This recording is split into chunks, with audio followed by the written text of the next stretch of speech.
one of the chief responsibilities of the U.S. government is protecting the rights of citizens. But what are those rights? The extent of and limits on rights can be very complex.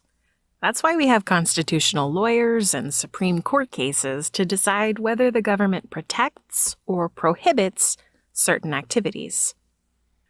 But we can make some generalizations about categories of rights in the American political system. In this and the videos that follow, we're going to distinguish between 3 different types of rights: personal rights, political rights, and economic rights. So let's dive into personal rights. This is a really big umbrella that includes individuals' right to decide the best course of action for themselves. Personal rights define the ways that you should be free from government interference in your private life, your home, your mind, and your body. You'll recognize some of them from the Bill of Rights, particularly the First Amendment, which protects freedom of speech and religion, and the Fourth Amendment, which protects the right of the people to be secure in their persons, houses, papers, and effects against unreasonable searches and seizures. So what are some of these rights? I've tried to put them into a spectrum from freedom of body to freedom of mind and heart, although you'll see that there are lots of places where freedom of body and freedom of mind overlap. First, there's freedom of movement. This means that you can move to a different state, or even move to a different country if you want to.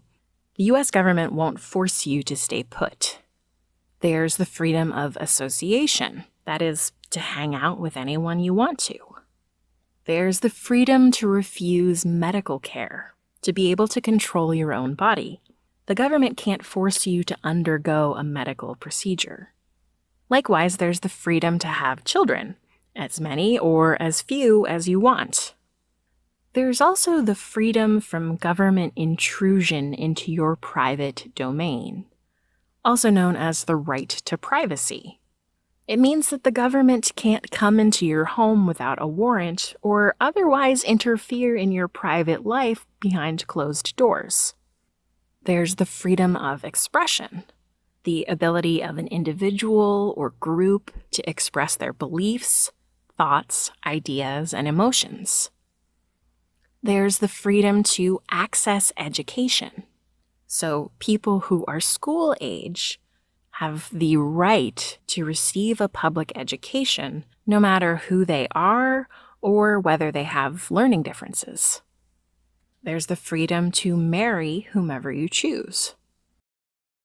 And lastly, there's freedom of religion and conscience. This is your personal right to think and believe whatever you want.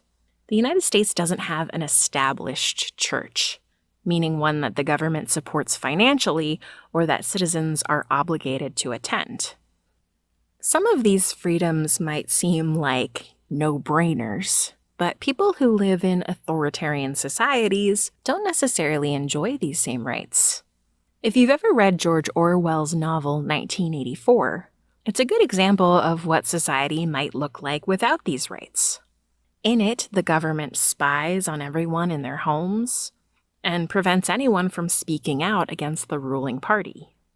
But it's also important to recognize that these rights aren't absolute. Many of them have limits, and what those limits should be sparks a lot of public debate. For example, when we talk about the right to refuse medical care, we might think about vaccines. Should people be required to get vaccines if not doing so poses a risk to the health of others? What about freedom of expression? Should people be able to say whatever they want? Or should the government impose limits on hate speech? The personal rights of one person will frequently overlap with or even contradict the personal rights of someone else. So that's it for this brief overview of personal rights. In the next video, we'll discuss the political rights of citizens.